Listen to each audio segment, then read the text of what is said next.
Hello, this is Mad Cat, and it's my first morning in Detroit.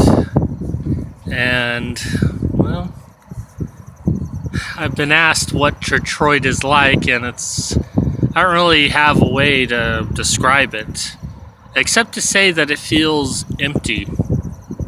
I mean, I've lived in Mesa, I've lived in Harleysville, I lived in Philadelphia, I visited Dayton.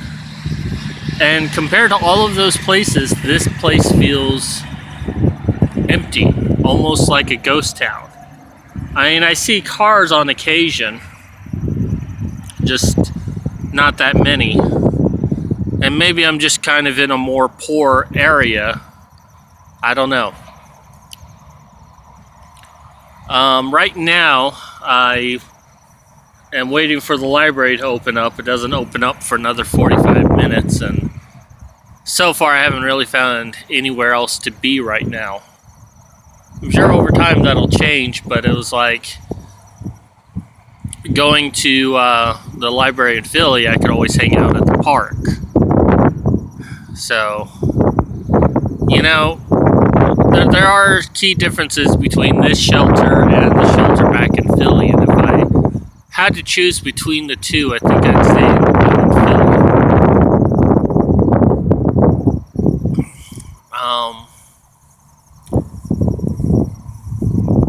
First, the positive things. One, I get to stay here for 90 days.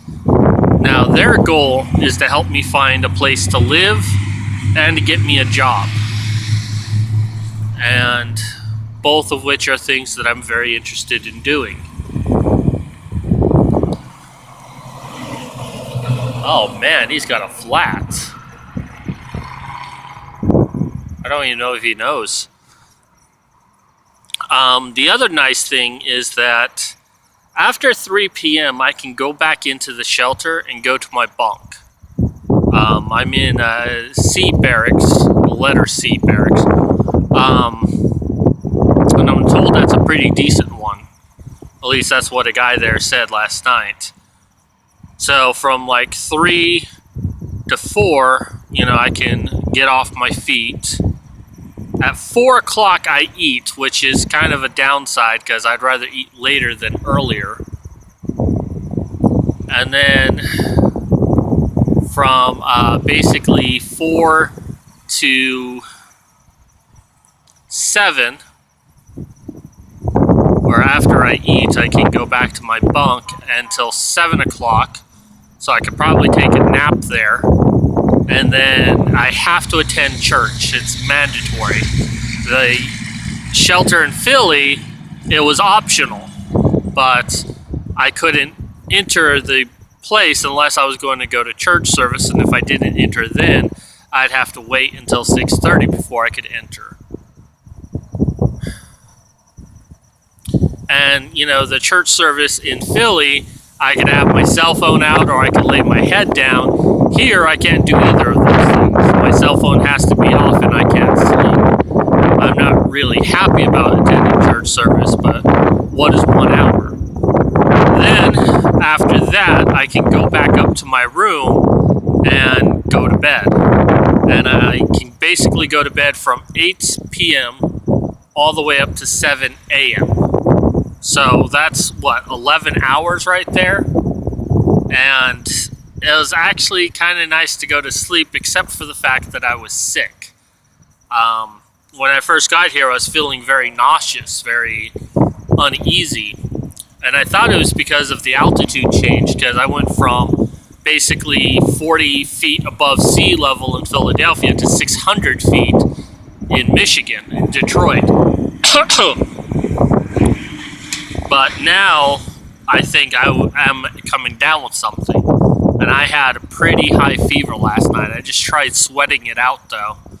I don't have a fever now, but who knows? Maybe I could get another one. I tried asking if they have a free clinic somewhere, but they were not very confident that there was one in the area. When I go into the library, I'll see if I can find one. So, I mean, I get a lot more sleep, which is nice, but... And, you know, I get to stay here for 90 days.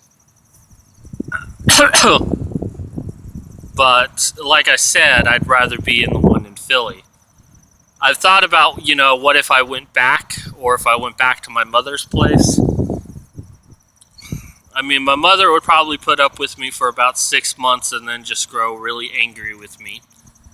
Going back to Philly would create a lot of complications because I couldn't stay in the same shelter. I'd have to go to another walk-in shelter, and if I understand correctly, it's not that great. If I go back to Philly, I have to wait until I've been here for 30 days, then go back. But whether I go to Philly or go to Arizona, neither of which are permanent solutions. My mother doesn't want me living with her.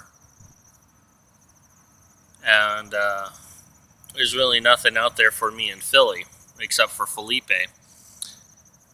So, staying here in Detroit, there is a possibility of a future I really want to work for. My girlfriend is here. And I've had some contact with her so far. I will be seeing her Monday. So hopefully we can get a lot of things discussed. But, you know, the one thing I've never had in my life is a long-lasting relationship. I've always wanted one. And of all the things I could ever want, that tops the list. Well, next to having a home. So, I'm going to see if I can try to find another job. Maybe get another ghostwriting gig or try to find something local here. I just don't know what I can do. Some days my disability feels like it's getting better. Other days it's just as bad as it once was. So, I don't know what I can do. I can try. I'm going to try to get food stamps here. I'm going to try to get medical insurance. And just kind of deal with this day to day. One bad thing here is I don't have a pillow. I have to rely on my bag. They also don't lock up your stuff at nighttime like the other shelter did, so I have to hold on to it, which has its benefits and its drawbacks. But,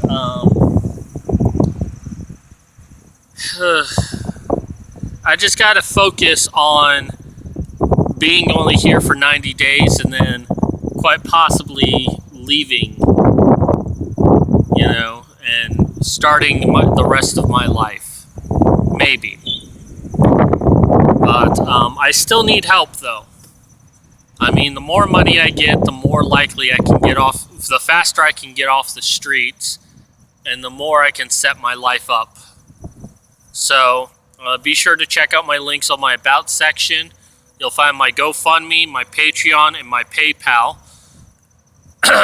You'll also find my book there. If you don't want to do any of those, buy my book, and that helps me out a lot. Anyways, that's going to do it for me. This is Mad Cat signing out.